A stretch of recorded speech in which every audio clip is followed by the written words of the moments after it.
तुमची इच्छा असूनही तुम्ही लोकांची धारणा बदलू शकत नाही. म्हणून शांतपणे आणि आनंदाने जीवन जगा. लोक काय विचार करतात ते त्यांच्या कर्तृत्वाचा भाग आहे.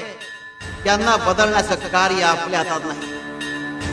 त्याऐवजी शांतपणे आणि ईश्वराच्या चरणी लीन होऊन आपलं इच्छित कार्य पूर्ण करत जीवन जगायला शिकणं महत्वाचं.